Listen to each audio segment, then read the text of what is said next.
Good evening, ladies and gentlemen, and welcome back to the 2024 Ginetta Junior official eSeries brought to you here by PASR. My name is Zach Sweeney. Jude Peters, of course, once again alongside me in the commentary box with Tom O'Farrell behind the scenes, pushing the buttons, making the broadcast look lovely and pretty. We're moving our way, of course, along, making some good progress in the season. And today, not only are we going to end the first half of this season, we're going to start the second half with two races here at Snetterton 300. One of the only good things to come out of Norfolk before we progress for the rest of the season towards Silverstone Brands Hatch GP, and of course rounding the season off on the 3rd of October at the Alton Park Island for the second time, of course, heading to Cheshire this season. We did it all the way back at the beginning of the season, and we'll round off the season there as well. It's important to remember, of course, that these young drivers are going to be vying for a potential seat, maybe to throw their hat into the ring for free entry into the Ginetta Scholarship held on the 11th to the 13th of October. Alongside me in the commentary box is one of the drivers that did just exactly that. He knows the experience firsthand. Of course, we'll speak to him in just a moment. Second place gets themselves 3 hours in the Ginetta Simulator, and of course, behind the scenes Ginetta Factory Tour as well. And then P3 gets themselves a lovely upgrade to their sim setup with a 34-inch Samsung G5 gaming monitor. Of course, over the rounds, we've been deciding our driver of the round, and they get themselves a 3M UK Sim Gloves pair that, again, a lot of drivers have loved. Of course, last week when we gave it to Gabriel Norse, he was very overjoyed to have been nominated for it, and very pleased to have got them added to his setup. So of course it's a nice little extra to the driver that impresses us over the weekend. Those that are here and showing their nose, at least in some capacity, all of the rounds will get themselves a free Perfect Acceleration Sim Racing cap as well, which is always a nice little memento. I've always said I wanted one as well, so I might need to pull some strings and get myself one of those. But one of the lucky drivers will have their name thrown in, and of course, actually, no, everyone that gets themselves 100% attendance will get themselves a cap. So always good.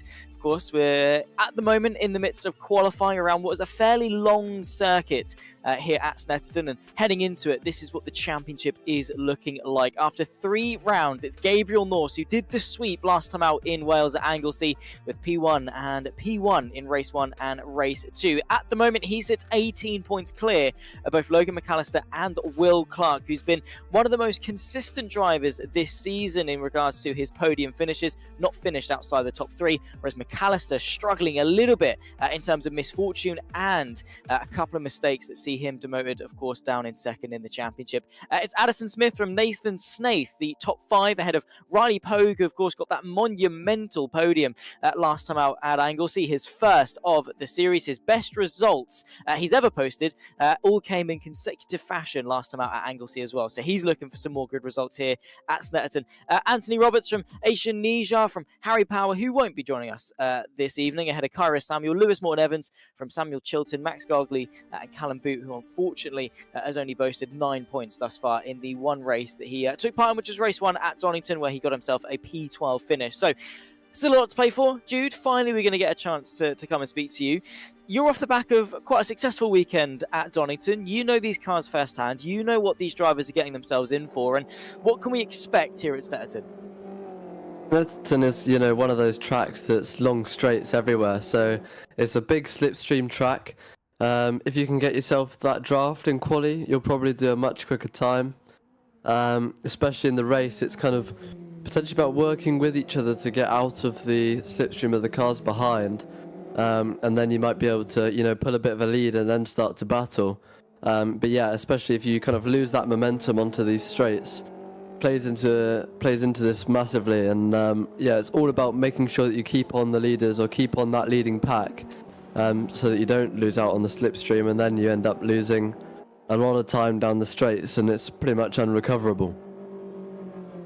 Momentum is going to be a big thing then. Of course, these Ginetta Junior machines not got a ton of power behind them, and keeping that minimum speed up is going to be vital. Of course, right now in qualifying, I've got to say I'm surprised we're not seeing more packs of drivers utilising said slipstream. I mean, is that something that you would do if you were out there? Would you find someone that you're fairly close on pace with and use them to better your lap time? Because surely at a circuit like Snetterton, it's got to be worth 3, 4, half a second. Yeah, I mean, in real life, of course, we have the 3-second gaps, 5-second gaps, so you can't really get that.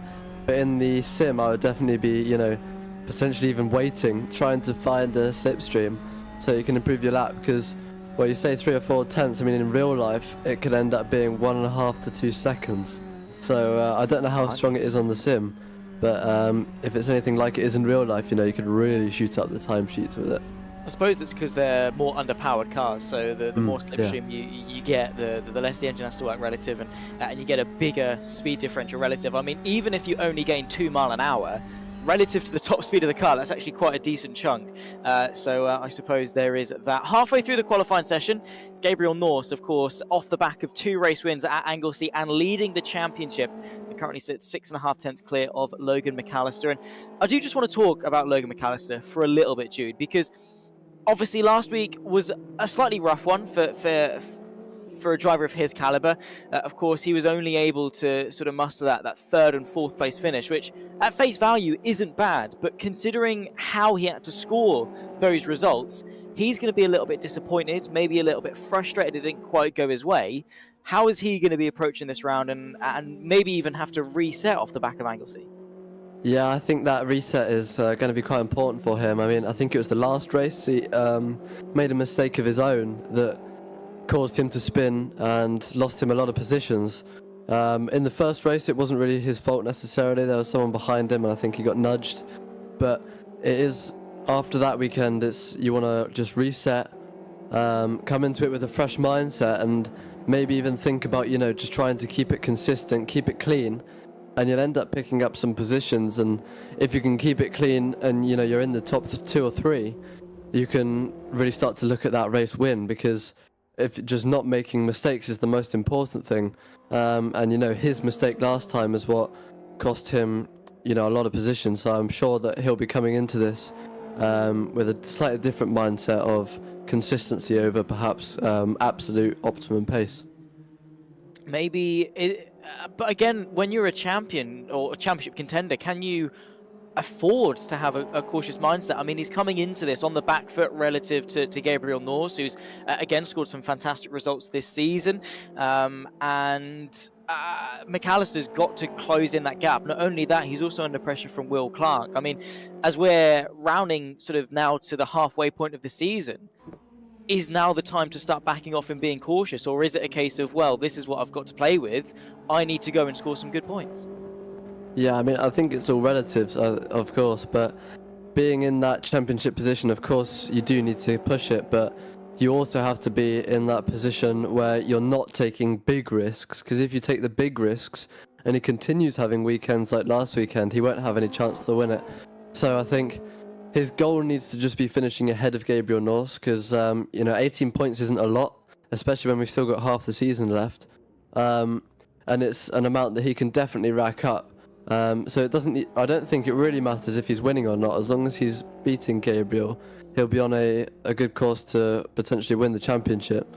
And of course, he does need to be careful of Will Clark, but I think just making sure that he doesn't have those mistakes like he did at Anglesey is going to be really, really key for him. I mean, of course, you don't want to be losing too much pace thinking about that, but it is something that he needs to keep in mind for sure. Absolutely. 4.5 minutes left to go, and McAllister has been able to not only close the gap, but surpass the gap to Gabriel Norse. So we talk about him making up that ground, scoring in front of him. This is one of the ways to do it. Logan McAllister, by the way, speaking of extra points, he is the driver with the most fastest laps. He did both at Alton Park, he did both at Anglesey, and the only time he didn't get any fast laps was the time he wasn't here, which was a couple of weeks ago at Donington. So when it comes to scoring those couple of extra points, I mean, I predict this is going to be a championship close to the end.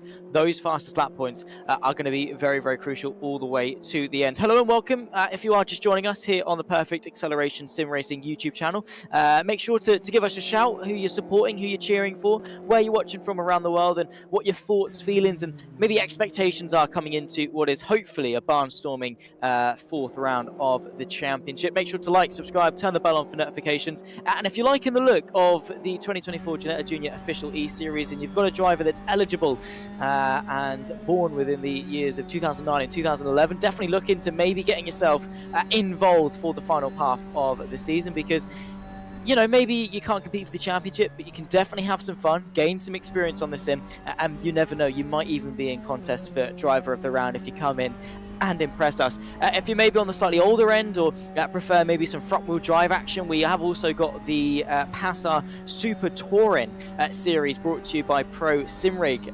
Their second round comes this Tuesday at Silverstone. Should hopefully be an absolutely fantastic round off the success that we had at Donington Park. So again, make sure you're looking into it. Join the PASR Discord and definitely look into getting yourself involved if you are around about and enjoy a set of course. And even if it's your first time sim racing, there's always fun races. There's always some way to get yourself involved. So definitely look into it. 2 minutes 40 left on the clock. That means we're coming into the final couple laps of the session. Of course, the set of course it isn't horrible. If you cross the line before the time at 6-0, you are allowed to finish the lap that you're on, which definitely alleviates some of that pressure. And because it is such a long lap, you need to make the most of any lap that you get, don't you, Jude? Because with it being a 2 minute 17 lap, with it only being a 15-minute qualifying session, you're probably looking at 5, 6, maybe 7 push laps if you're lucky. With it being a long lap, there's a lot of opportunity for you to mess up, maybe a lot of time left on the table. I think these drivers are going to be hoping they can get as many laps under their belt as possible to try and extract as much lap time as they can. Yeah, for sure. I mean, this is, as you say, it's a very perfection-seeking lap because of how long it is. There's lots of corners as well. It's not just lots of long straights, and it's a very technical track, so it's very easy to make mistakes around here, and it's very difficult to hook up that perfect lap. And with a short qualifying session, long lap, as you say, you need to hook up this lap, and you don't have many laps to do it. So it's definitely probably one of the more stressful qualifyings for the drivers. And yeah, I mean, it is definitely a track that rewards being smooth, being, focusing on the exits for these long straights. So yeah, I think it's going to be a tough one for the drivers, but it looks like Logan McAllister's doing good, being a 10th out in front. And then we've got quite a big gap to Asian Nija, being 1.3 seconds. So I'm sure that we'll see Logan and Gabriel in the top 2. Ideally the favourites for the championship potentially. There's Logan McAllister going through the final couple of corners here at Coram, and of course Murray's on the run to the line. You put your foot flat to the floor. There was a mistake through Brundle and Nelson. Blimey, I can speak English, I promise. Through the middle sector. He's now just under half a second down off his lap. That's not going to be the best run to the line. Fortunately, he is going to be able to get another run at it should he want to. There's Gabriel North, slightly down to the first sector, but by only a 10th of a second. He's now about to complete the second sector as he runs his way through Coram and then in towards Murray's. That's pretty much all the final sector is just the final corner, then that run to the line. Seems to be good, and it is a 10th.5 quicker through the middle sector. This could well be provisional pole, and he is going to get another lap. So using that rhythm off the back of this provisional pole lap to maybe go and chase a bit more lap time. Yeah, that definitely helps a lot, especially in the sim, where in real life we have to extract it on that first lap for the best tyres. But yes, even in most cars, it's, getting into that rhythm, getting into the space of, understanding how to get the best lap out of the car and just getting in the rhythm of doing that. And, tweaking it a little bit each lap, noting upon what you could have potentially improved. And yeah, we could well see, because of that, Gabriel go even quicker here. So he's 33 thousandths ahead of Logan. I'm not sure if Logan's still out doing another lap for the chance to him to potentially improve on that. But yeah, at the minute we've got Gabriel on provisional pole and on for another lap. Yeah, we'll have to see what that is. We will indeed. Have just looked on the live timing. McAllister is coming his way out of Williams and onto the Bentley straight. Lewis Morton Evans moves his way up into P6, and that's going to conclude his qualifying session. The interesting thing, of course, is our two main championship contenders, of course, of Gabriel North and Logan McAllister, who's absolutely ruined the first sector. This is not a representative lap at all, and is going to see him way off the pace. Of course, arguably maybe sector 1 is the most technical of the circuit, and is where you are going to be gaining a lot of lap time, because sector 1 is Ritchie's, it's Wilson, it's Palmer, it's Agostini, and then the rest of it all the way up until the beginning of the Bentley straight. So arguably the most technical and the most corners on the lap. Sector 1, pretty much, I mean, it's the first sector, but it is in some essence the make or break of the lap. Yeah, for sure. I mean, the whole lap really is super technical, and that first corner is where there can be a lot of time to gain, committing in that high speed. Second corner being a hairpin, you can't afford to lose any minimum speed, and you need that exit. Even the next corner, medium speed, keeping up the pace. And just every corner really is, trying to keep up the minimum speed and prioritizing the exit for the next straight. So yeah, there's a lot of time to be lost even just in the first sector. Exactly. Well, we have got our pole sitter with us. It is Gabriel Norse, off the back of 2 sensational victories at Anglesey and continuing a streak of podiums into Snetterton as the championship leader. How are you feeling? I'm feeling very good. My first lap, I thought that was pretty good, but then on my second lap I just found more time. Then I tried a third, but it didn't really work, and so I pitted and just went at the very end, and it was 300 quicker than Logan managed to do, which I was very happy with. Yeah, quicker than your main championship rival. It's not bad going. Of course, you do start side by side on the front row. You have got a decent gap back, at least in terms of pure pace, to the likes of Nijar, Nathan Snaith and Will Clark, who again is P3 in the championship. What does that sort of put in your head for this race? Do you expect it to be a close 1v1 between yourself and Logan, or maybe the battling going to reel other people in, or are you just sort of the mindset you're going to get your head down and get away? You can't really count anyone out around here because it's very long straights and the slipstream can play into effect. But I expect that the main two of us, me and Logan, will be the ones fighting for the win at the end of the day. And do you reckon it'll be you? Do you reckon you've got the pace? I mean, what's the overtaking like at Snetterton? How is this race going to go from your perspective? I mean, I think we're very evenly matched on pace. You know, I just got him at the end, but he's been quicker than me sometimes. So I just expect that it will be very close between us. And I think there's a bit of overtaking at Snetterton. There's a lot of heavy braking zones, which are quite nice. But you kind of just have to see how it goes. Well, best of luck to you, Gabriel. Thank you for coming in and having a chat with us once again. I'm sure you'll be sick of us by the end of the season, by the amount of times you're going to be jumping into the commentary box. We'll let you go get ready for the race ahead, and best of luck for you, and hopefully it's a good battle for us to watch. Yeah, thank you. Awesome stuff. Let's, of course, focus our attention to the race, but don't forget that the coming Tuesday, we have got the PASR Pro Simrig Super Touring 2024 Sim Series. I did mention it during qualifying, but there it is in all its beautiful glory. They'll be taking to Silverstone on the 17th of September, the upcoming Tuesday at 7:30 for those in the UK. You'll have, of course, Chris Dowes and Alex Newman on the commentary team. So Chris, of course, was joining myself at Donington. Alex Newman has done a numerous amount of PASR events. You'll be in the safe hands of the commentary team to hopefully deliver what is going to be some fantastic action. I mean, we saw it at Donington. I don't know if you managed to catch any of it, Jude, but the Super Touring cars was just absolutely electric. I mean, Nicky Taylor fighting at the front, doing Norfolk proud, fighting with pretty much I think the top 3, top 4 are all pretty much neck and neck in terms of pace. We are going to be expecting more of the same.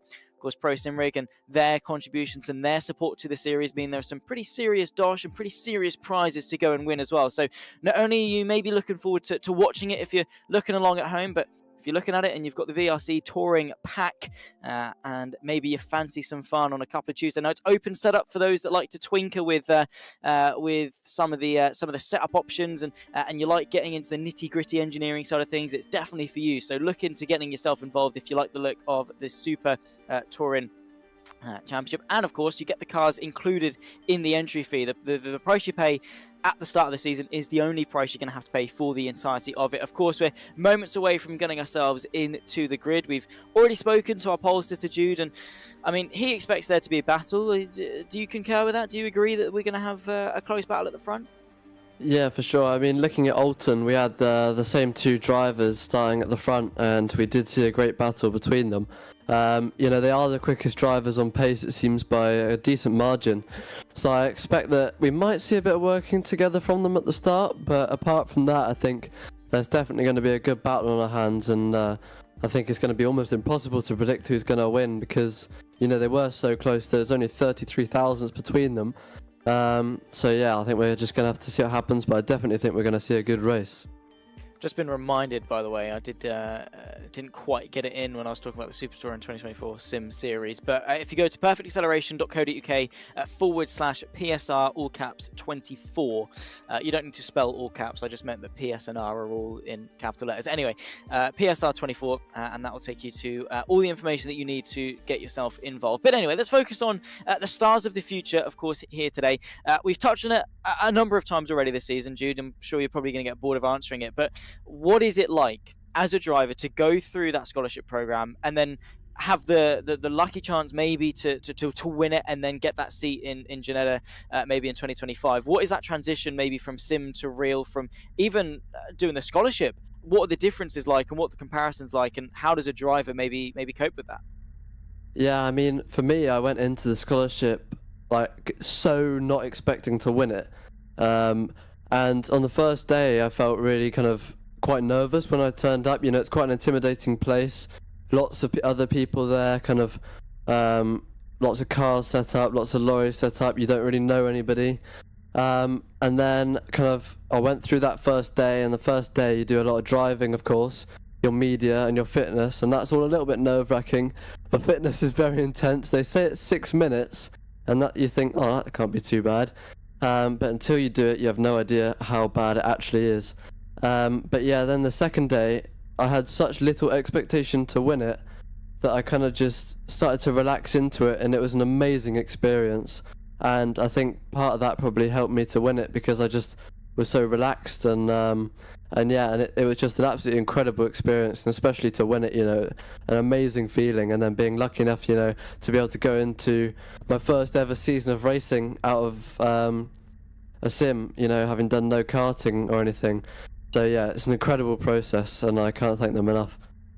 Of course, you're off the back of some class wins and a good season so far at Donington, so it is possible. You're not the only driver, by the way, to have gone from sim to real. Plenty of others have managed to do it. I don't mean that in the sense that you're not special, Jude. I just mean that there's a good platform for sim to real, all right? I wasn't insulting you there. It was a compliment in some sick, twisted way. But the likes of James Baldwin, Jimmy Broadbent, of course, Chembolic Bassey, Deegan Fairclough, of course, leading the way in the British F4 Championship. I was there when he won his British F4 seat. I was in the same competition. I just was not as quick, and that is something that will haunt me to the rest of my day, but it's fine. But of course, it's just a good platform to showcase how good sim racers are. Of course, the classic one, Jan Mardenborough, back with GT Academy, and him having such success on the world stage, and of course taking to Le Mans. So there is possibility. And Ginetta have always done a brilliant job as to give young racers that platform to get rid of that boundary of entry into the real life of motorsport. Nonetheless, we're about 30 seconds away from taking to the lights. We've got Gabriel Norse and McAllister on the front row, Nija from Snaith, row 2, Will Clark from Lewis Morton Evans, Samuel Chilton, our 7th and final driver to take to the grid. And Jude, very, very quickly, Norse, McAllister on the front row, which one's coming on top?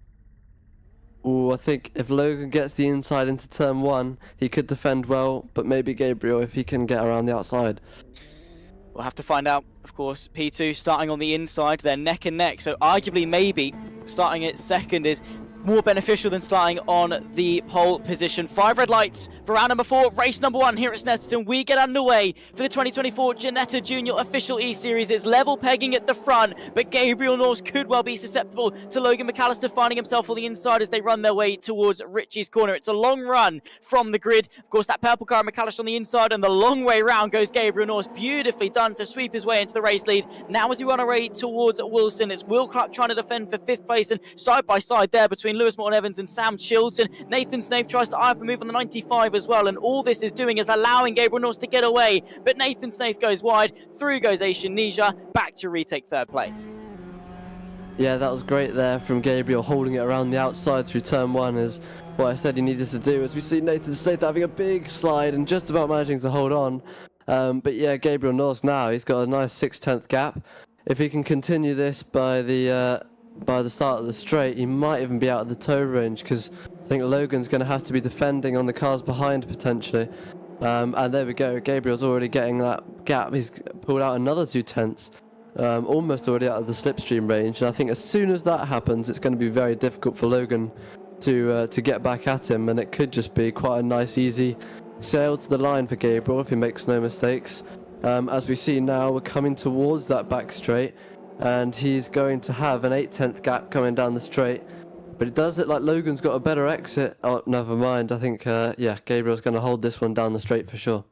Yeah, unless he decides to brake, which I don't see happening, to be completely honest. Of course, the longest straight in the UK, the Bentley Straight. It's a long run from Williams in towards Brundle and Nelson. The first part of it is, of course, Brundle. That bridge would be a fantastic place to spectate if they allowed you to. Of course, they don't. We've got a couple of side-by-side moves in the background. Morton Evans and Samuel Chilton doing battle. There's a big cloud of dust being kicked up. I don't know if that's from McAllister or from Nija. I'd assume it's from McAllister, because look at the gap he's been able to close on Gabriel Norse. Just kept his foot in, I'm sure, on the exit. Now through Corn, when you dart your way through, maybe it's nerves, maybe it was cold tyres for McAllister, maybe it was just that initial shake going through turn number 1, having to defend from the likes of Nijar and Snaith, but now he's ramped it up. He's now closing back in on Gabriel Norse, and we've got a race in our hands as they round off lap number 1. Yeah, he's well within that slipstream range now. You can see that looks like Gabriel Norse is moving around a little bit, try and break the toe. But yeah, it's not really going to work now. As we come into turn 1, we'll have to see, is Logan going to catch up a little bit? He does catch up quite a lot there, pulls another 10th or so out of him, and that's going to be enough. If he can keep doing that, he'll be on him in a few corners. So yeah, I think we're going to have a bit of battling as Gabriel Norse there goes a bit wide, and that is just going to allow Logan to get right on the back of him and potentially be looking at a move into the next couple of corners. We've got a hairpin coming up, so that's probably going to be the best braking zone, well, the best hard braking zone for Logan to get past. And I think Gabriel is really going to have to start thinking about defending now, because Logan is well within that slipstream range, and he's going to quite easily be able to pass him on the straight if he's not careful.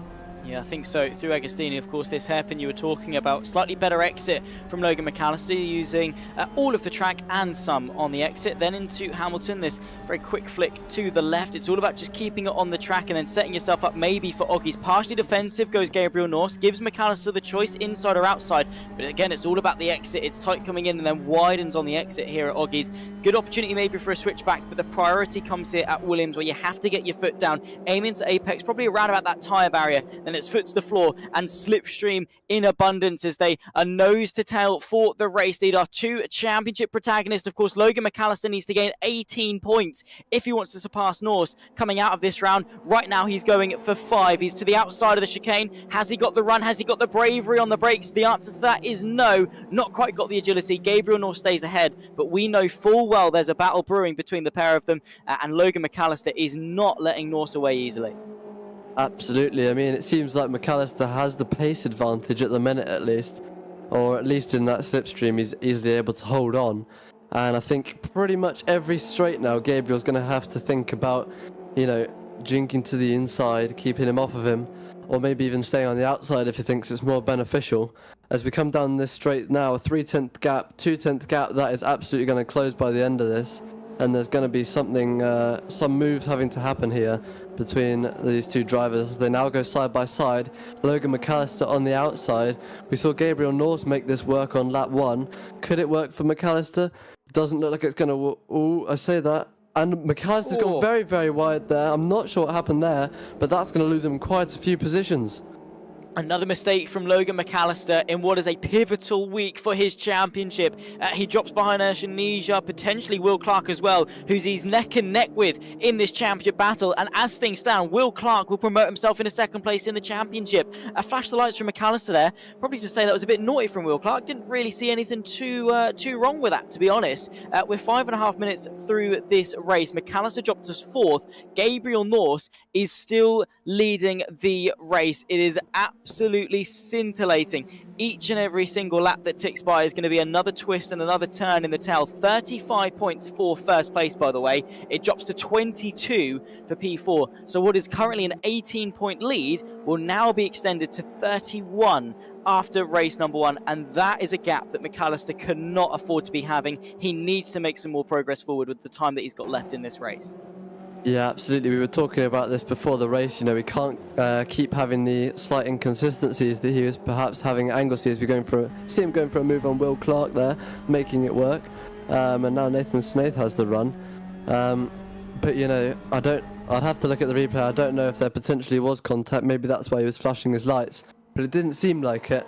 And if that was just a mistake, it's quite a costly one. I mean, yes, he is back up in third, but he needs to be ahead of Gabriel Norse, really, and he's currently, what is that, 4 or 5 seconds behind Gabriel Norse now, and since Norse has the lead on him in the championship, he needs to be finishing ahead of him, and that is a gap that I would assume now he's not really going to be able to catch, because not only does he have to close up, 5 seconds, he's also got to overtake Ginetta, who I'm sure isn't going to just super easily let that slide.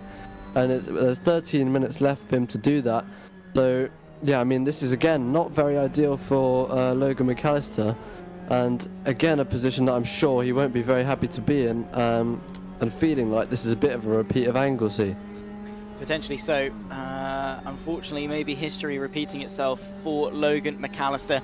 Let's just say, right, we go off qualifying, and it's Gabriel Norse from McAllister. Let's say McAllister gets him into T1 and they finish 1 and 2, race 1 and race 2. It's an 18-point gap in the championship, right? Best case, let's say, because of how much quicker Norse and McAllister were in qualifying, that McAllister tops Norse 1 and 2. At best, it's going to be a 10-point gain for McAllister through one round. Sure, that sort of gets it down to 8 points and stuff, but that just goes to show how big of a gap that Norse was having coming into this round, how secure he feels into this round, and right now, it's just gone the complete other way. I mean, for McAllister, at best, sure, he was going to take maybe those 10 points gained on Norse. It wasn't going to be easy, but that was going to be maybe the best case scenario from this round. Right now, it's gone the complete other way. He's now losing a number of points. He's going to be losing what is going to be 9 points further to Gabriel Norse, and that's going to extend the gap up further to what is going to be 27 points. Quick maths, it's fine. With just over half the race left to go. I mean, if he catches Nija, that's going to be good, because he's going to be able to gain a further 4 points and reduce the deficit to 5 that he's going to be losing from Norse in race 1. And there's still an opportunity for Norse to make a similar mistake in race 2, or even for the rest of this race, Nija making a mistake off the exit of Williams. McAllister realistically could probably get P2 here, but even then, even putting himself on the back foot and having that doubt now in his mind that he's made another mistake is not going to be good. However, I have just seen a swap position at the front. Gabriel Norse, where is he? I think he's still there. I think it's just an error on the timing or something. Okay, all right, that's fine.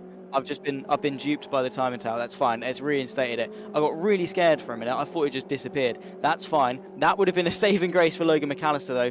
My point still stands. At best, it's P2. It's still points lost. Yeah, I mean, it's, again, like we said, not ideal for him, but he needs to be kind of finishing ahead of Norse if he wants to get past him in the championship, which I'm sure he's going to want to be doing. And, like we say, he's not really catching massively on Nija. I mean, he has taken a bit of time out of him there as he made a mistake. But, it's not huge. And Norse is now, mindset is such a huge thing in racing. And he's going to have that lead. He's going to feel a bit of pressure off because he can afford to make a mistake or two, and he can still be ahead of Logan. And Logan can't afford to make any more mistakes. And even if he doesn't make any more mistakes, like particularly in this race, and he gets ahead of Nija and he drives an amazing race from now on, he's still going to be losing points to Norse, unless he can overtake him, which is incredibly unlikely now due to the gap. So he's going to be, perhaps feeling a little bit more pressure, a little bit more stressed, and more prone to mistakes than Norse will be, because Norse is thinking, oh, it's okay if I, maybe spin here or whatever, because I'm only going to lose a couple of positions and I've got a nice lead. And because of that kind of mindset, he'd be unlikely to make the mistakes, and therefore he can potentially just continue on, keep his form from Anglesey maybe, and, continue to potentially win the championship. Exactly that. Of course, when it comes to drop weeks and stuff as well, by the way, Gabriel Norse is lowest 2 races, so it's not a drop round, it's drop races. So you can do race 1 from round 1, race 2 from round 6 if you wanted to, for example, whatever. Right now it's 40 points for Norse, which is both races from Donington Park, race 1 and race 2, which, by the way, he finished P8 and P3. So one of his lowest races is a 3rd place. It's a good position to be in. Sure, he's dropping more points to Logan McAllister, who, of course, drops 0 after missing completely at Donington. But that's it for McAllister. He cannot afford to have a poor round at all. Worst case for Gabriel Norse, he has a poor round, it's his drop week, and he effectively then drops that round and gets his 40 points back from Donington. which isn't a bad position to be in. To have a podium finish and a top 10 finish in your pocket ready to use should you make a mistake isn't bad, and once again just firms that security that Gabriel Norris can feel. I mean, to an extent, obviously you can't ever feel safe or get complacent or feel secure in racing, but in a championship battle, I know what position I'd rather be in, and it's not Logan McAllister's. Yeah, for sure. I mean, you talk about the rounds that Gabriel's currently dropping, that he could, of course, bring back into contention if he has a bad round later on. And as you say, they're great rounds to have. You know, a podium is brilliant points. And as you say again, Logan doesn't have any drop rounds to use because he wasn't there at Donington. So again, that just adds to that mindset and that pressure on Logan, because not only is he in this race behind Norse and he knows that that's bad for his championship, he also can't afford these rounds because he doesn't have any that he can drop. So he's under a lot of pressure that he's putting himself under as he goes and makes another mistake there and goes a bit wide. And it's possible that these mistakes are, you know, coming from that mindset and that mentality of I need to make up these positions. So yeah, Gabriel's position is brilliant for him because his main championship rival has a lot more pressure on him than he does. As we see, Gabriel now is 4.7 seconds in front of second place, and he's what is that, 5.9 seconds or so, a bit less now, to his championship rival of Logan. So he's in a brilliant position now for this race to just kind of cruise it to the line. Pretty much. And that's all he's got to do. Another moment wide from McAllister. But I mean, to an extent, I'm looking back and I'm feeling a bit harsh as to McAllister, because we're talking as if he's done this before, as if he's been fighting at the front end of championships for, you know, this big of a prize. It's a lot of pressure on quite a young person's shoulders. I mean, obviously, when you were doing the scholarship and you said you were feeling nervous and whatever, I'm sure that, you know, that mental pressure can get to you. It's a lot of weight on you know, some small shoulders, and it's not something he's had experience of dealing with. A championship is something that takes a lot of maturity and experience to really hone in and know what you need to do. Worst case scenario for Logan McAllister, it's just a big learning curve that he can use and progress from and learn from. So yes, there's a lot of negativity around it, that potentially, you know, he's on the back foot in the championship, but every round that goes through is experience that he can then go and use for future rounds. So it is a bit of a bittersweet moment for McAllister, but I'm just saying it's not all doom and gloom. There are still some positives you can take, and in some instances you learn more from your losses than you do from your wins. And with 6 minutes left to go, he needs to scrounge around as much as he can to make sure this loss isn't as big of a one as it was 3 laps ago. Yeah, definitely. I mean, there'll be big learning for all the drivers in this because, you know, none of them have raced before in cars, and so this is great learning for them because they're competing in a short championship, and it's in a car that they could potentially go into, and whoever wins this obviously will be driving it and will have the chance to race it. So yeah, of course, all of these drivers, you know, being fairly rookie drivers, learning massively, and yeah, as you say, fighting for a championship is a very, very difficult thing to do. So any mistakes that Logan's made are completely understandable. It's just a shame for him because he is a championship contender, or certainly has been up to now, and he's just made a couple of mistakes that have unfortunately cost him, really. I mean, we say he's made a couple of mistakes. He's made a mistake in this round, and he made a mistake at Anglesey, but not all of the rounds at Anglesey were his fault. I mean, he did get nudged, and that caused him to spin and put him back. And he has had a couple of really great recovery drives, you know, especially at Alton as well, starting at the back due to the reverse grid, and he was able to get right up into the top again. So I do think he's, you know, got the pace in this championship to be leading. I think it's just a shame that he couldn't make Donington in some ways, because that would have been a great, you know, position for him to have been in, to have done Donington and be much closer to Norse in terms of the pressure on him and the position that he's in. Of course, let's not forget that while we do talk about the championship as a grand prize, of course, having that potential opportunity to win a race seat for the Ginetta Academy in 2025 through the scholarship program, that's the big prize. We touched on it at the beginning of the broadcast. P2 in the championship, which at the moment McAllister is the favourite for, being ahead of Will Clark going into the second half of the season. He still gets himself 3 hours in the Ginetta simulator. He still gets himself that Ginetta factory tour. It's not a bad prize to have, as right now he's trying to promote himself into second place. A fastest lap going his way, a 2:18.222. That's wide from Nija. Logan McAllister tries to get underneath him off the exit of Ritchie's, but straight away to cover it off goes the 000 of Nija. McAllister tries to look to the outside. We're on the penultimate lap of race number 1. Back underneath, maybe through Wilson, not quite close enough there from McAllister. Flash the headlights though, tries to get the power down, white lining it goes Nija. McAllister once again tries to go to the outside, but once again it's a long sweeping corner where you don't quite have the agility. Surely though, Judy's going to have the run towards Agostini. Yeah, absolutely, as we now see him going to the outside, side by side with Nija. And this would take quite a bit of doing to go around the outside, but I'm sure he's looking to potentially go for the cutback as I say that, and he does try to go around the outside, and he is still alongside. And this is potentially, if he can hold it here, he'll have the inside for the next corner, and that will kind of be it. As he is now trying to go around the outside, very wide, but holding it for the inside. This is a great bit of racing here from Logan, as he gets himself up to P2. And yeah, now he's up into P2, and he's clear of Nija, and that's it for that. So yeah, that was a great bit of racing there, and now he just needs to focus on getting the exit. You know, Nija here is going to have the slipstream, which could play into this.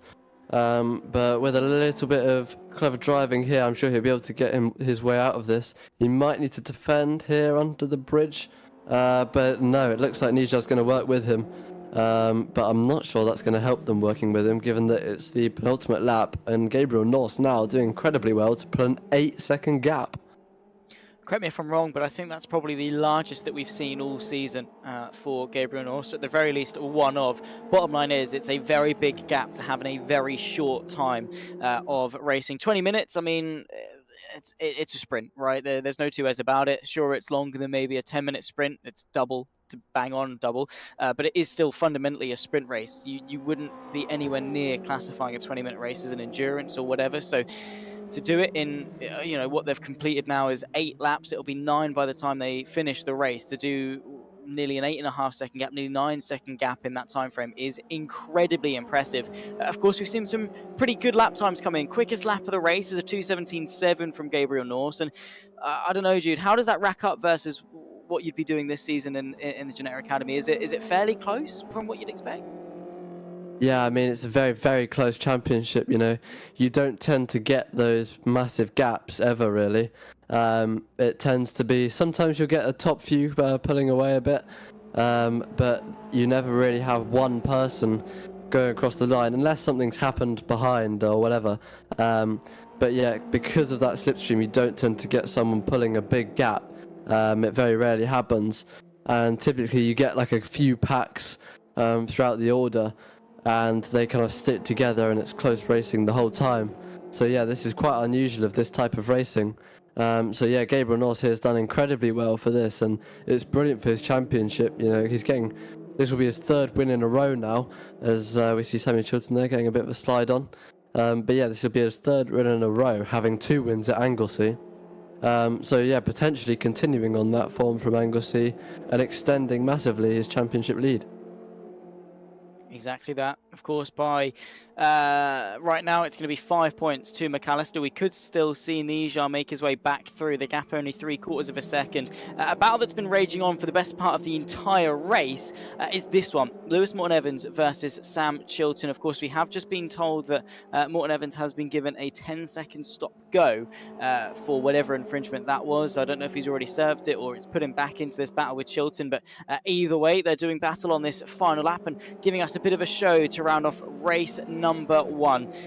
Through what is going to be Oggies into Williams for their final time. just looking as to where Gabriel Norse is, because he's running his way through the final couple of corners now. We've got to see our leader across the line. It's going to be Gabriel Norse, who once again extends his championship lead. He ticks off not only at his 4th consecutive podium, his 3rd consecutive win, his 4th total of the season. Checkered flag is seen first by Gabriel Norse as he takes victory here at Snetterton. Logan McAllister is able to recover to 2nd place, but a disappointing race nonetheless for the 95. He's seen very closely behind is Ishan Nijar for 3rd. Then will come Will Clark, Nathan Snave for further 6 seconds back to complete the top 5. And gotta say, that was an eventful race from some perspective. Gabriel Norse, of course, ran away with things up in front, didn't he, Jude? But McAllister had an almighty race. This one has definitely not been boring between Morton Evans versus Chilton. This is one that's going to go to the line. Morton Evans, of course, having to defend very late into Murray's as Chilton tries to find a way through. A drag race to the line. Who's going to be able to get it first? We'll wait and see. I think it is going to go the way of Morton Evans, who's just going to tip the 45 to the line. Not a bad way to kick things off, though, here in Snetterton. Yeah, for sure. Gabriel has to be very, very pleased with that. Keeping that lead. I think he was expecting quite a battle, and that just didn't really end up happening. Logan made a mistake, and that cost him. But he was still able to recover to P2, which is good. It's much better than where he was. So that's decent points, so that Gabriel won't get too much of a lead on him. But yeah, it was a great race to watch. It was indeed. Of course, there was a lot of intrigue all the way through. We are going to have a chat with our podium sitters. They're all here. We are very efficient at getting them in, I've got to say. Ashanija, by the way, for jumping in. I believe it will be your first podium of the season. Of course, you've managed to grab a couple of top 5s. You've had an aggressive start to the season, but talk us through your time here at Snetterton and how race one went for you. I mean, you're holding on to 2nd for quite some time. You had a good little battle with Logan for some of it as well. I mean, P3 to kick things off. Are you expecting the same going into race 2 as well? I mean, it was pretty good race on my part, I think. I didn't expect to be so quick at this track. I mean, I've always felt like there's always a bit more left on the table, but so I'm quite pleased with this result, to be honest. I wasn't really expecting it so much. But yeah, it was a good battle with Logan as well. I mean, he was chasing me down, and not the first time it's happened as well. In Anglesey it happened as well. But he just about got me in the end. But he's a very talented and quick driver, so quite glad to have gotten P3 as well. You had a very commanding race. Of course, the season as a whole, I mean, talk us through your perspective of it, because we've seen some pretty electric battles between you and some other drivers as well. Back at Anglesey, it got quite argy-bargy. Have you enjoyed your time in the Ginetta Junior Official eSeries in 2024? Oh, definitely. Yeah, I mean, when I joined at Donington, it's just such good racing, especially in these cars and stuff. And all the other drivers this year especially are really nice. Like when we're chatting in the VC and things, they're just a lovely group of people, really. So it's definitely been worth it. Well, best of luck for race number 2, Ishan. And thank you for coming to chat with us. Congrats on the podium, and hopefully more for the rest of the season as well. Thank you. Moving our way up the podium, Logan McAllister from the front row. You drop down to P5. You climbed your way back up to P2. Talk us through the race from your perspective and sort of what it means for you in the championship. It was a good comeback drive, and managed to grab 2nd place in the end. So good points for the championship. Again, just need to keep getting these consistent results. Top 3s, top 2s. Hopefully, some first and P1s coming up. I need to catch back up to Gabriel in the championship, but again, like Ishan said, the racing's been great. Had a little bit of a tangle with Gabriel going into turn 1, but managed to climb back up the pack and obviously finish 2nd place. Are the expectations then for race 2 to hopefully go and win it? I mean, Gabriel, we'll speak to him in a minute, but he was very quick. You were very close in qualifying, though, and I mean, of course, a couple of slight mistakes from your part in race 1 maybe put you on the back foot. Have you learnt from them, and are you ready to tackle race number 2 to hopefully challenge for the win? Most definitely, yeah. I'll give it my... Well, best of luck for race 2. Hopefully we can have a good battle, and hopefully we'll see you back in about 20 minutes' time. Thank you. Awesome stuff. And finally, we make our way back again to the top step of the podium. For the third time in a row, by the way, Gabriel Norse, you are on fire in terms of form this season. And Snetterton Race 1 was no different. Yeah, I mean, after, I saw Logan go off, on my screen, I didn't make contact with him. And I don't know if it was just a bit of a bug or what, but yeah, at the moment, I think I'm on very good form. I've won past 3 races, and I'm feeling very good about it. Confident then for race 2 to do exactly the same. I know, of course, pole position is on the left-hand side, and you start neck and neck on that front row. Is that something that maybe you were a little bit uneasy about going into T1, or is it just a case of you've got the run, you've got the confidence to go around the outside? Yeah, well, on the first lap, I was thinking, well, I need to get into the corner, just no matter what, and so I turned in. Luckily, Logan was thoughtful about it and slowed down a little bit. But yeah, I wasn't expecting to be on the left side, if I'm completely honest. So it did catch you by surprise when you finished quali, jumped into the grid and was like, oh, well, I'm on the racing line, which is good in some parts, but maybe not good in others. Talk us through maybe the starting procedure then of these Ginettas. How do you go through it? And obviously don't give away too much in case there's some secret hack that you've managed to find to get yourself an extra couple of attempts off the line. But how do you start effectively with the revs and the gear changes, whatever? What does it look like? It's not very difficult. It's kind of just put your foot down and go. But yeah, it is like not the quickest of starts, but it's very good if you get a good launch. Fair enough. So it's just, is it foot to the floor, first gear as the light goes out and keep going, or is there maybe a little bit of feathering? What's the throttle looking like? Is it sort of build up the revs with low throttle or just foot to the floor? For me, it's just foot to the floor. I think sometimes I get a little bit of wheel spin, but nothing too bad. So it's kind of, yeah, just foot to the floor and go. Well, thank you very much for the insights. Best of luck, of course, for race 2. And, well, let's see if you can repeat it again and go for your 4th win in a row. Yeah, thanks. Fantastic. Gabriel Norse, championship leader. 3 wins in a row, 4 wins so far this season, 5 podium finishes as well. Jude, he is on top form. We're a minute away from getting ourselves going. Of course, you can see the grid, a full reverse. Sam Chilton from Lewis Morton Evans, Nathan Snaith from Will Clark, Isha Nija from Logan McAllister, and Gabriel Norse in P7 to round off what is going to be 4 rows of 7 cars. You can see the complete 8. That was, of course, Jordan Taylor in the PASR safety car. We've not seen him yet. He's had quite an easy day of things so far, but as we gear up for race 2, I mean, it's the reverse grids. What can we expect from this one, Jude? Given Gabriel's pace last race, we can expect to see him carve through the pack quite quickly. Maybe make some moves early on. I think the key thing for him is going to be getting past Logan as quickly as he can, so he doesn't end up battling with him too much. But apart from that, I mean, he's been on great form, so he's seeming to be quite a lot quicker than everybody, and I think as soon as he's past Logan, he'll be able to potentially get through the pack and maybe continue his gap that he was able to get last race.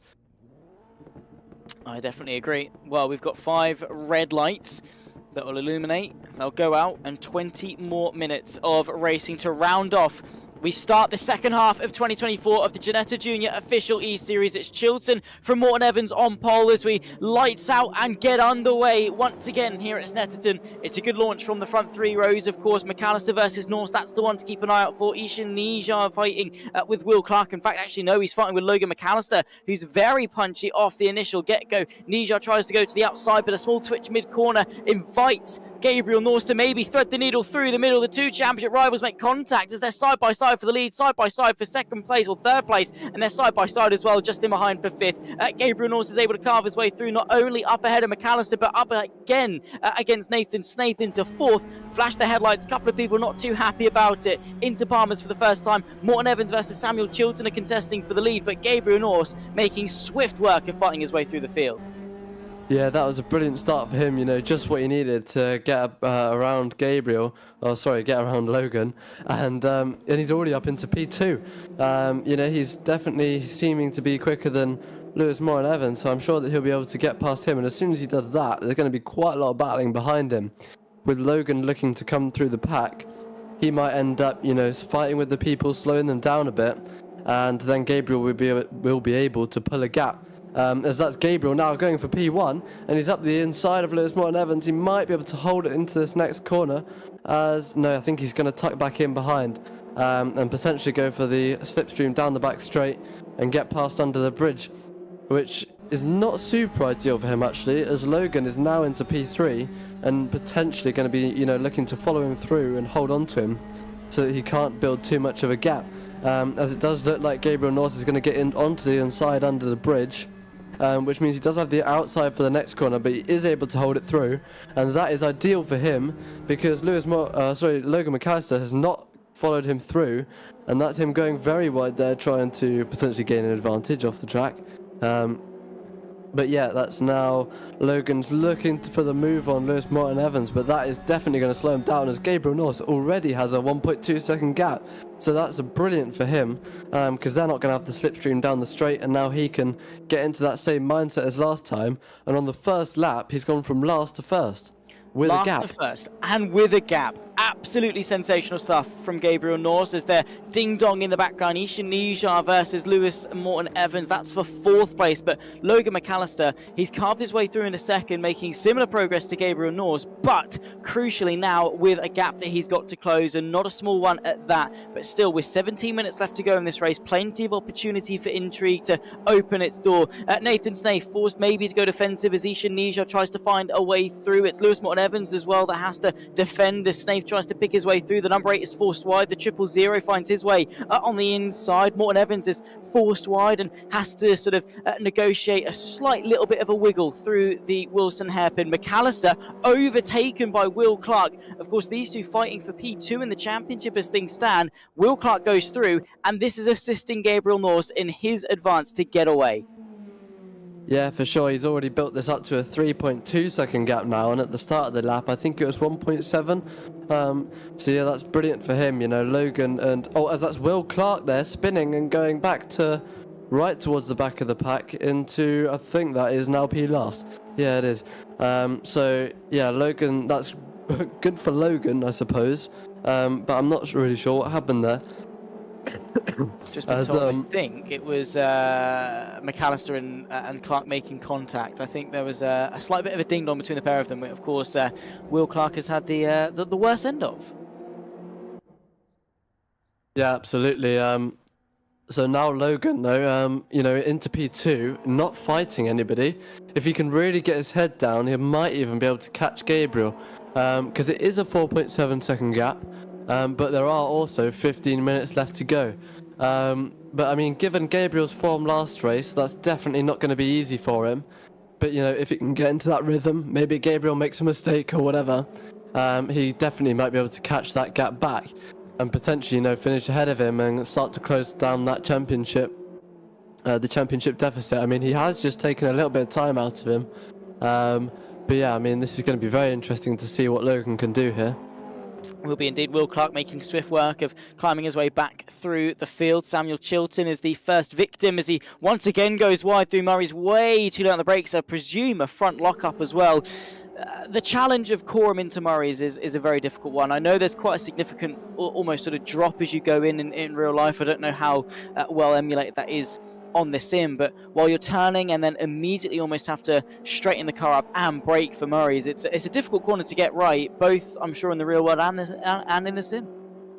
Yeah, absolutely. I mean, in real life at least, we pretty much drift it around the right-hander and then it gets flicked into the left because you're downshifting and on the brakes into that around the right-hander, and being how tail happy they are, they really kind of start to step out on you and you end up counter steering on the brakes, downshifting around the right and then flicking it into the left, trying to get that good exit down the very long straight. And I believe it is very similar in the sim to that. So yes, probably one of the most difficult corners on the calendar, I would say, especially because of how important the exit is.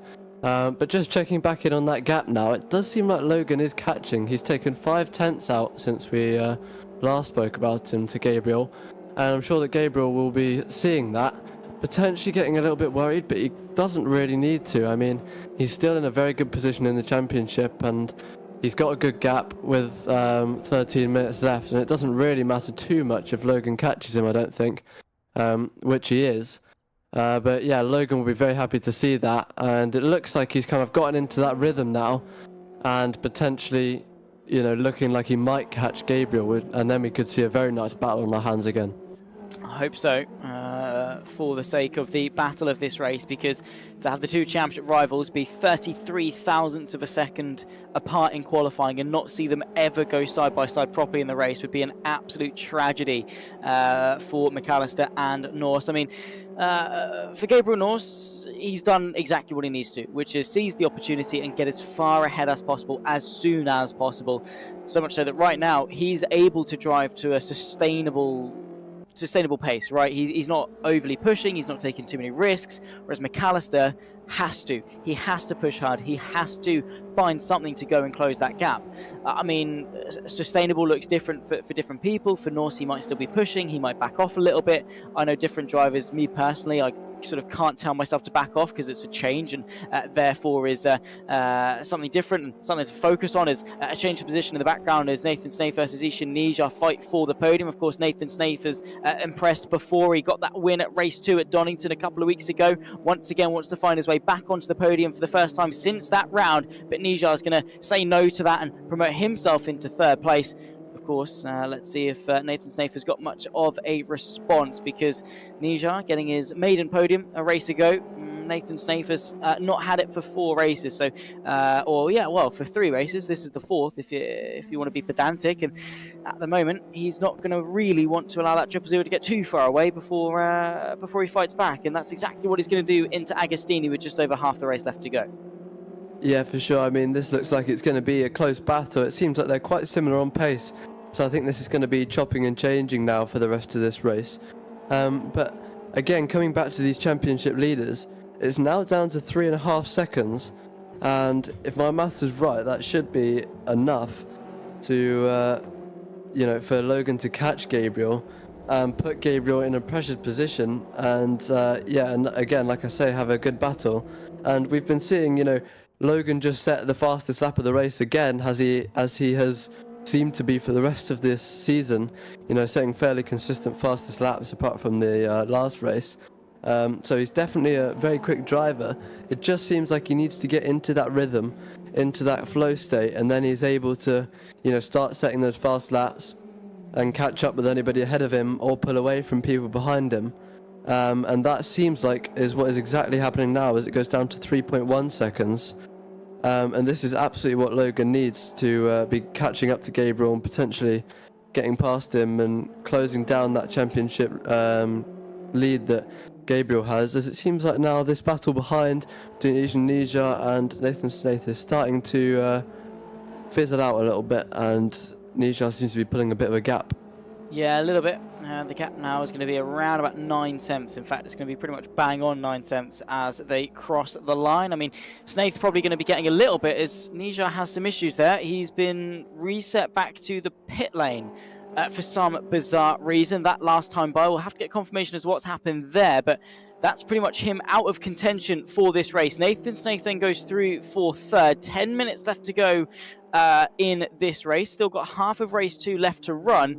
Gabriel Norse leads Logan McAllister. The gap now 3 seconds, and maybe the pressure is going to start to ramp up for Gabriel Norse. But going back to what I was saying about sustainable driving, he's going at a pace that's comfortable. McAllister, as you can see, most definitely is not. He's pushing, he's searching for as much lap time as he can get. And like I was saying, I mean, for me, sustainable driving is just pushing to the limit, because if I tell myself to slow down, it's changing what I'm currently doing and opens the door for more mistakes. I mean, for you, Jude, what does driving consistently look like? Is it sort of backing off a little bit, braking earlier, or is it just doing what you know what to do best?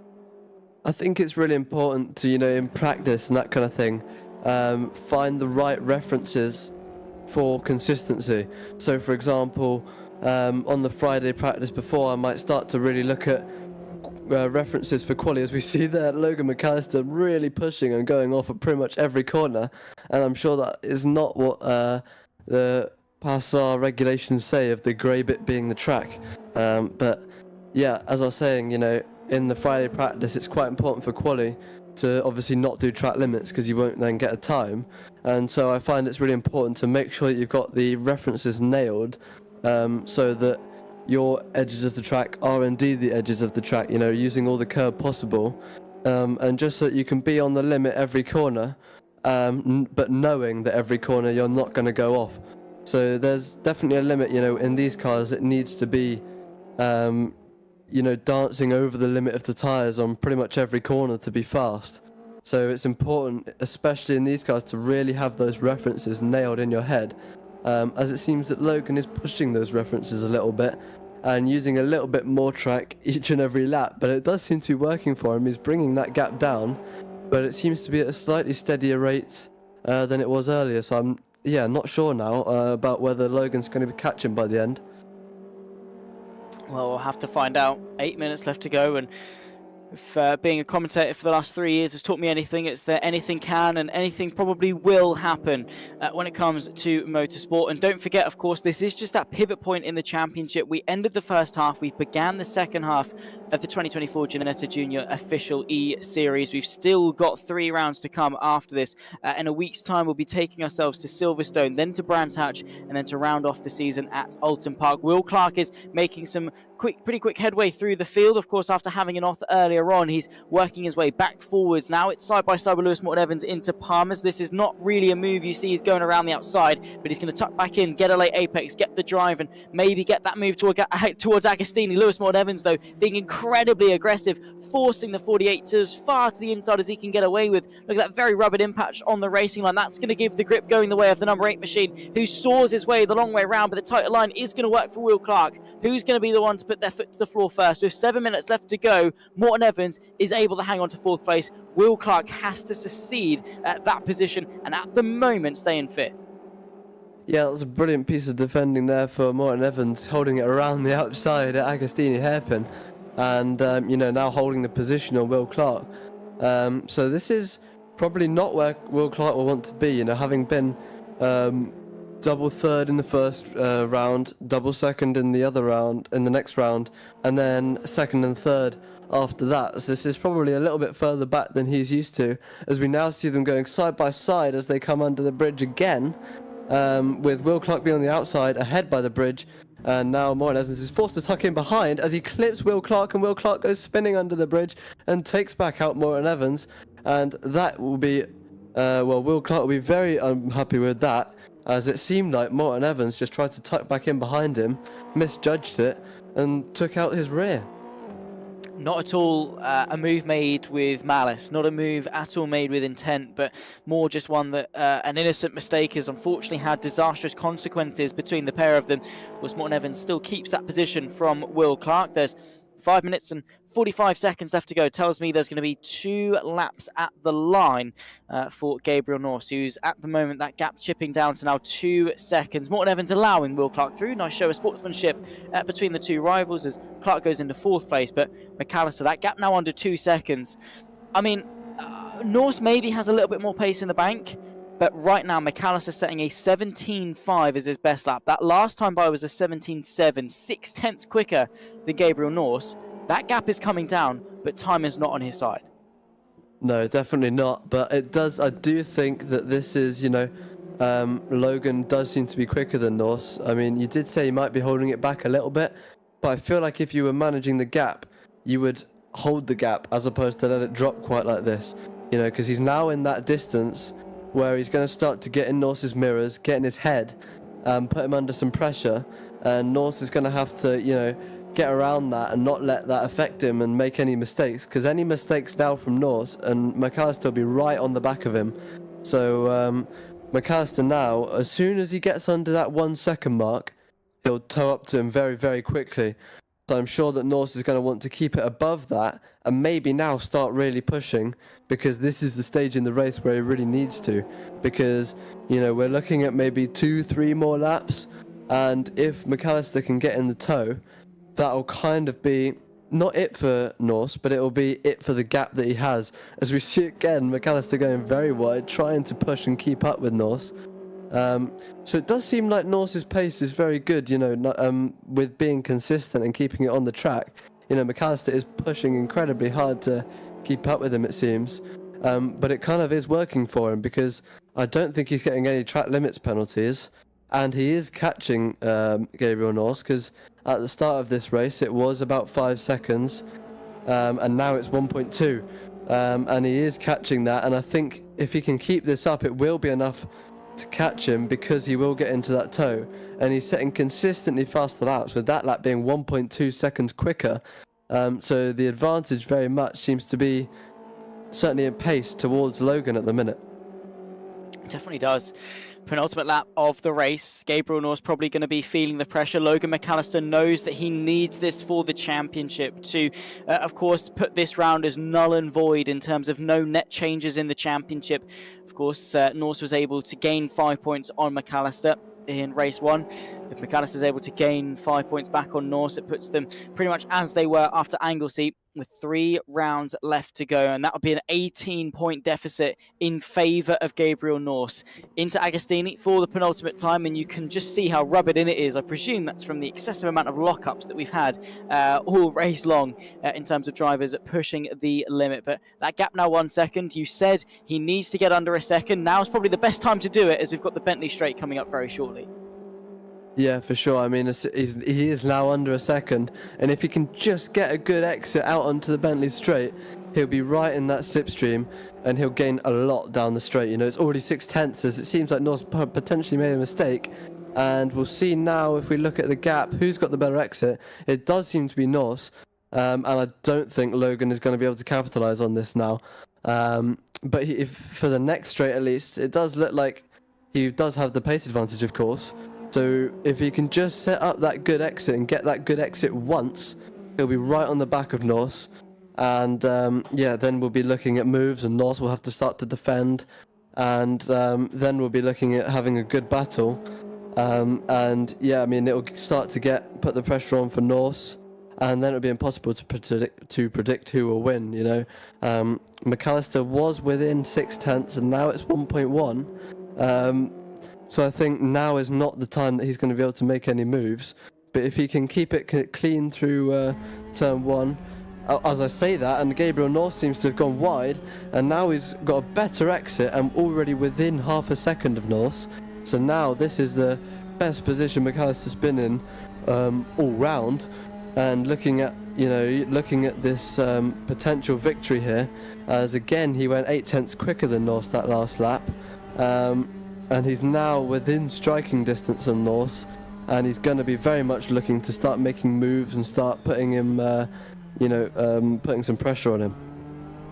Final lap of the race. It boils down to this: P1 in the championship versus P2 in the championship. Gabriel Norse, Logan McAllister, 2 of our race winners this season in what has been so far a titanic battle, with Gabriel Norse having the measure in terms of the consistency, but today McAllister has got a chance to redeem himself and put them hopefully on to equal pegging going into the final few races of the season. He tries for a launch into Agostini, but it's covered off from Gabriel Norse turning in early. That caught McAllister by surprise. It's hotting down now as they run their way towards Hamilton and Oggies. Surely he's teeing up a move on the Bentley Straight. Yeah, it certainly seems that way. He's been quite strong through this section here, as he's probably going to be looking at a move now. If he can keep Gabriel on the inside here, going for the switchback here, I don't think this is going to be the place that he can get the move done. But if he can get Gabriel maybe to go to the inside, not quite. But this is where it's key to get the exit now, getting the slipstream down this back straight, and then being on the inside under this bridge. Whoever's on the inside here, it seems to have been all round. Anyone on the inside has kept the position, and it's almost impossible to hold it around the outside. Could we see that change from Logan here? We'll have to see, as he does go to the outside. But Gabriel covers it off and pushes him wide a little bit there. That was quite cheeky from Gabriel, but quite a late move. But Logan is now going to get a good old switchback, potentially not quite getting the run. But I think it's all going to come down to the final corner now as they come through the bomb hole, and Logan McAllister right on the back of Norse. Norse is going to be looking to defend. Could Logan potentially get the exit on him, or even go for the move down here, which does not often work, as Logan does try for the move, locks up, and does not quite make the move happen, and it is going to be Gabriel to win. It is indeed run to the line, unless McAllister can pull something out, some bit of nitros maybe, but for the fourth time in a row, Gabriel Norse tops the round here at Snetterton with another victory. The 84 machine extends the gap at the front and takes victory, sweeps his second consecutive round. He'd done it at Anglesey on the west coast of the UK. He's done it here at Snetterton on the furthest other point to the country here on the east coast, and once again, it's victory. Logan McAllister tried, but in the end was not enough. Nathan Snaith ticks off another sensational podium with a third place, with Will Clark coming home in fourth. Lewis Morton-Evans from Samuel Chilton, and of course Ishan Nija, who we have been told got disqualified for some penalty issue inside the game. Of course, the stewards will look into reinstating points and whatever behind the scenes in regards to that. He won't be cheated out of points, let's put it that way, but an unfortunate run of events for him. There is Chilton making his way through Coram for the final time. But Gabriel Norse, once again, Jude, just it's dominance defined really for the 84. And in terms of the form book, surely there's no one else that you can favourite for the championship. Yeah, most definitely. I mean, 2 rounds in a row now, taking both victories in the evening. So it's been just absolutely brilliant form from him, you know, very, very consistent, keeping it clean. Even when he was under pressure at the end there and Logan was looking to make moves, he just kept it clean, kept it consistent, knew exactly what Logan was doing, predicted what was going to happen beautifully, and just, you know, kept that lead. And it's brilliant points, you know, extending his championship lead even further tonight, but I think it will be about 10 points or so. So yeah, that's brilliant for him. It is indeed. We are joined by our 3 podium sitters. We'll start then with the third step of the podium with Nathan Snaith, who's just ticked off his 3rd podium of the season. Of course, the last time you stood on the podium, as there are some very interesting fan displays in the grandstands. I've only just noticed them. Anyway, Nathan Snaith, the last time you stood on the podium was your incredible victory, of course, at Donington, and now you return to it here in Snetterton. Talk us through your race or races this evening. How has it gone from your perspective? Good, I guess. I don't really know how to describe it because still I'm quite surprised to even be here. If I'm being honest, I don't deserve this. Because there was a problem with the pit lane where the game would think you've gone in it and real penalty, which we use, gives you a penalty, and the guy in front of me got that problem and it sent him to the pits and disqualified him. So if I'm being honest, I don't think I deserve this, but if there's possible, I would like to give my points to him and go settle for P4, if possible, because that just seems like the right thing to me. It's not up to me. I just speak about the pretend race cars on Yeah, track. So I'm sure the stewards will hear your message. Very kind gesture. Yeah. But you'll take it nonetheless. P3 is what it is. It's fine. No complaints from you. No, not at all. I mean, halfway through this race, actually, my cat decided to jump on me, so I spent the last 10 minutes driving with a cat on my lap. Nice. Maybe a good luck charm. Who Maybe, knows? or he just wanted to distract me because he kept getting in my face. Don't worry, I've had it. I've had it plenty of times with pets being pesky. Yeah, Nonetheless, I did that during Saxo, the JSCC that I did before. not ideal. Not ideal. No, Maybe you need not to lock your door or something. Nonetheless, we've got 3 more rounds, 6 more races this season. What are your expectations for it? Of course, you've gotten the driver of the round. You've gotten that race win. What more do you need to go improve this season? My driving skills. That would help. Nice. Cool. If I'm being honest, yeah, that's kind of about it. I mean, I've got a new wheelbase. I used to run a Logitech, and now I've got kind thanks to Mick, I've got a Simagic setup because of him. So, yay. Result, not bad going. Yeah. Good kit. Have you noticed an immediate difference in terms of the driving feedback? I know obviously direct driving things are different. Is it good for you? Yeah, well, the steering wheel's a lot stronger and it's more difficult to move because I have it running at 8 at the moment. But I feel I can brake a lot better than with the Logitechs then because I've got the P1000s with the hydraulic bit on it, so I can brake a lot harder and a lot later than I could with my Logitech pedals, which is quite nice.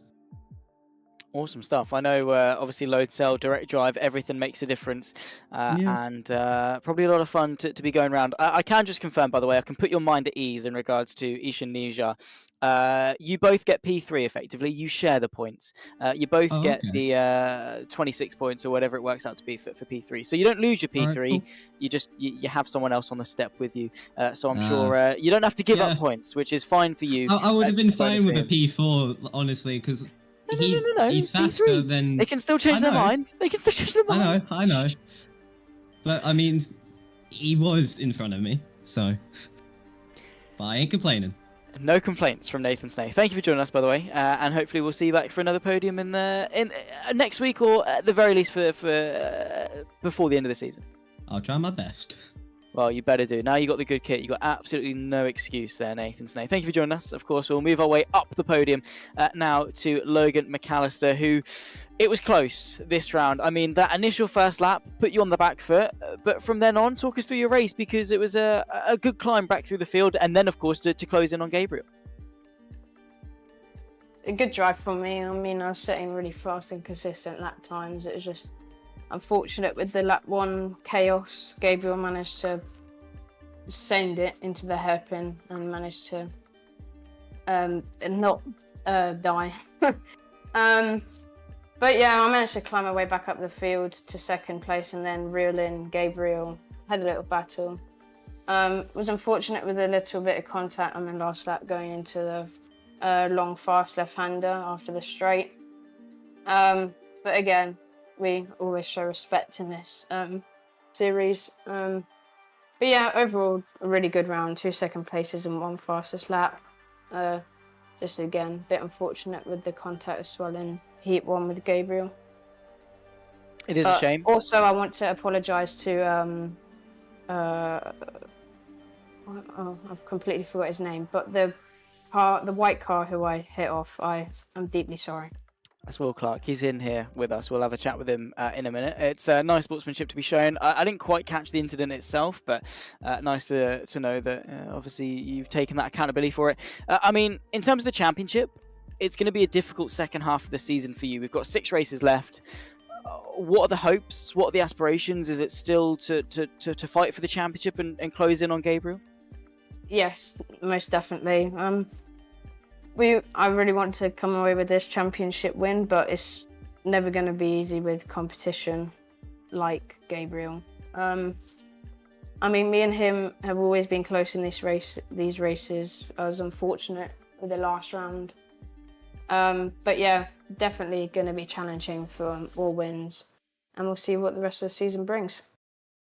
Awesome stuff. Well, thank you for coming in, having a chat with us. Both races this evening. Obviously, have a reset, and hopefully we'll see you back better and stronger for Silverstone. Thank you very much. Logan McAllister, P2 in both races this evening, and cementing himself P2 in the championship as well. We'll make ourselves to the final step on the podium before we make our way to Will Clark, our PASR driver of the round. Gabriel, another sweep. Pole, and of course then the both race wins, similar to what you did at Anglesey, of course, in terms of the absolutely sensational run of form that you're on. 4 race wins in a row, 5 race wins from 8 races that we've had. I mean, you're just unstoppable. What's the secret? What is it? What you have for breakfast? I mean, how are you on this good of a form? Yeah, I mean, I'm very happy with how I'm doing so far. I mean, I've been personally driving quite well. I've been practicing a lot. And I think my run of form is just kind of showing that practice can pay off. Because for Donington, I didn't practice enough and I didn't have a very good round then. But yeah, it's been very nice the past 2 race meets. So yeah. What does sort of a week look like for you? Of course, you have to battle maybe school and academic studies, but in terms of practice and how to effectively get the most out of a week, how do you structure it, or is it just a case of car on track, go? I don't really have a structure. I mean, I try to practice when I can and if I can, but it's kind of just I need to practice a few hours in a week to really be up there. And I've kind of proven that this this week. Looking forward then to the likes of Silverstone, Brands Hatch, and Alton Park. Which of those are your favourite? What races are you looking forward to? And more importantly, what is your pace? Sort of, what do you suspect it's going to be like for the rest of the season? Of course, important for you to bring home the championship. Yeah, I mean, I haven't driven them a lot, but I have had a bit of practice around them. Not in this car just yet, but I've driven around there before, and I know where I'm supposed to go, which is always useful. And so yeah. Well, best of luck for the rest of the season. You leave here with a pretty monstrous gap in the championship. 28 points back to Logan McAllister before drop weeks and everything. But at fundamental value, you are closing in on a race win clear of McAllister in the championship. That must fill sort of you with confidence for the final 6 races of the season?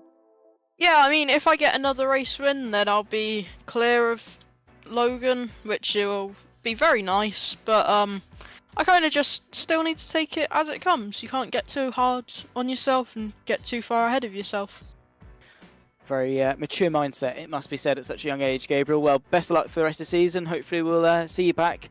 Few hours of practice ready for Silverstone. Yep, thank you, and well done to Will on driver of the round. And a nice little segue. Gabriel will be coming for our jobs very, very soon in regards to the segue into the driver of the round. Of course, Will Clark will be getting himself a set of free sim gloves after, I mean, a good couple of performances this week. I mean, when you take the results at face value, it's your first round off the podium, but you can't just look at the results themselves. You have to look at the journey you took to go and get them. Slightly off the pace in qualifying, but fought your way through in race number 1 to still find yourself in 4th, and then of course having the contact with McAllister in race 2, still fighting your way back to take another P4. When you look at it and you're off the podium, it's like, well, it's a bit disappointing, but you've still managed to bag great points from what has been a very difficult round. Yeah, well, I mean, I didn't have the best qualifying. I pretty much invalidated all my laps, which I was very frustrated at. And then I had a decent race 1, but I just wasn't quite on the pace all night. And then race 2, I was involved in 2 incidents. So, you know, it's a bit ironic that this is I've got driver of the round on my worst round yet, but I'm happy to receive it. So. Very deservedly so. I mean, the results that you've had all season, I mean, bar this round, you've had all of them on the podium. So you've definitely deserved it at some point, and today is no exception. And the consistency you've shown is remarkable. I mean, just talk us through your expectations for the season, because not only are you driver of the round today, you're also a pretty decent championship contender, maybe for the overall win, but at the very least inside that top 3, yourself, Logan, and Isha now sort of all mathematically within the shout for P2. I mean, what would it mean to you to be able to secure either P1, P2 or P3 in the championship in terms of the prizes? Well, I mean, I don't know. I'm gonna just try my best, and hopefully I can get a win pretty soon, and then we'll see what we can do in the championship. But I'm just gonna have to take it race by race, because well, enjoy your gloves. I'm sure there'll be a nice, happy addition to the sim rig at home. Best of luck for the rest of the season. Of course, we'll hopefully see you back at Silverstone. Thank you. I'm looking forward to it. Will Clark, our driver of the round here for round number 4 of the 2024 Ginetta Junior official eSeries. And Jude Peters, as your amazing fans in the YouTube chat has so eloquently put, you're meant to be commentating. So say something. So let's say something now. What do you take from this round? What are the big talking points for the rest of the season? Yeah, I mean, we can see obviously that Gabriel has pulled out his championship lead even more with his another double win. And Logan finishing up behind him, his main championship rival. So I believe is it 10 points that he's now pulled on him again? So yeah, that should be a 28-point lead now, which will give him a lot of confidence going into the next rounds. Because even if his pace isn't quite as strong as it was at this round, even if he finishes second compared to Logan, he's still not going to lose a lot of points compared to him. So he's definitely should be in a good mindset for the next few races. And yeah, he should be able to, well, I'm sure he'll be hoping to continue his strong pace and potentially even continue his run of wins, as he's made it 4 in a row now.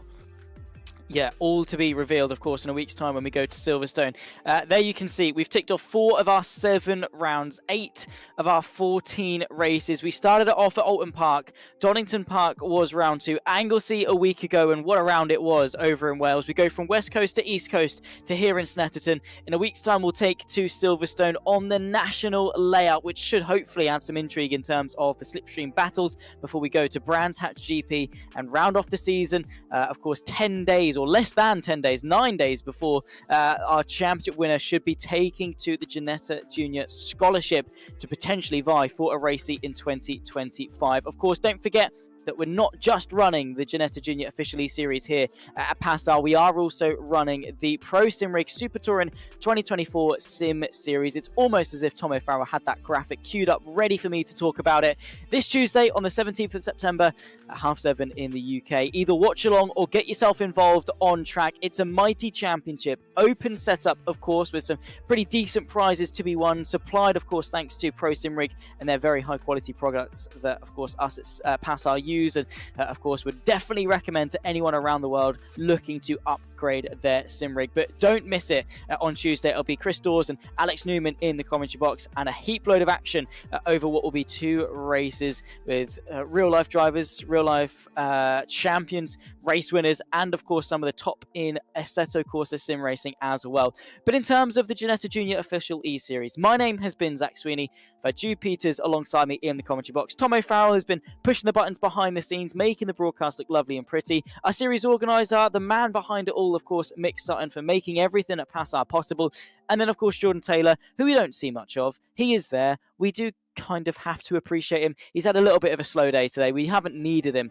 He's been very busy in race control, though, monitoring the race. And hopefully we'll see him out at Silverstone to spice up the action with another safety car. But if you're joining us on Tuesday for the Super Touring, we'll see you then. If not, myself, Zach Sweeney, Jude Peters, we'll see you when we take to Silverstone. It's goodbye for now.